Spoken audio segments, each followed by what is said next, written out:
नाज़रीन, अवामी न्यूज़ में खबरन जो सिलसिलो जारी है। इन वक्त असीं तव्हांखे भरिया सिटी का खबर ॾींदा हलूं त भरिया सिटी ऐं भरपासे में लाॻीतो बरसातनि जे सिलसिले तबाही मचाए छॾी आहे। हेठें वारे इलाइक़नि में गोॾे जेॾो पाणी बीहण करे केतिराई घर ॾही पट थी आहिनि। मुतासिर पंहिंजी मदद पाण तहत महफ़ूज़ हंधनि ते मुंतक़िल थी रहिया आहिनि। सिंध जे वॾे वज़ीर पारां लॻायल रेन एमरजेंसी मां भरिया सिटी वासियुनि खे रिलीफ न मिली सघियो आहे। इन हवाले खां वधीक तफ़सील ॿुधाए रहियो आहे नदीम मंगी पंहिंजी रिपोर्ट में।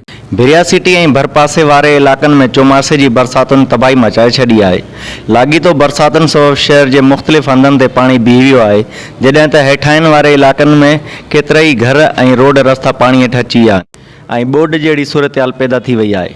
ताज़े चौमासे जी बरसातुनि जे सतें स्पेल में तेज़ हवाउनि सां गॾु तूफ़ानी बरसात केतिरनि ई ग़रीबनि जा उझा ड्राए पट करे छॾिया आहिनि, जंहिंमें मेमण मोहल्ला वासी हनीफ़ उमराणी ऐं परवेज़ उमराणी जे घर जी भित ड्राई पट थी वई आहे त ॿिए पासे गालबाणी मोहल्ला वासी पोरियत अब्दुल सत्तार मेमण जे घर जी छित तेज़ बरसात दौरान धमाके सां किरी पई, जंहिं सबबि 7 घर भाती दॿिजी ज़ख़्मी थी पिया, जिन खे पाड़े वारनि अची मलबे हेठां कढियो, जॾहिं त मुतासिर खुलियल आसमान हेठि बेयारो मददगार वेठल आहिनि।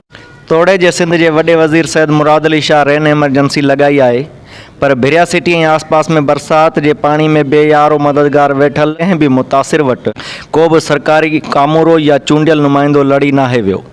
हाणे ज़रूरत इन ॻाल्हि जी आहे त वज़ीर आला सिंध पारां रेन एमरजेंसी में मुक़ररु कयल फोकल पर्सन फौरी तौर मुतासिरनि वटि पहुची मदद कनि, जीअं मुतासिरनि खे जल्द खां जल्द रिलीफ मिली सघे।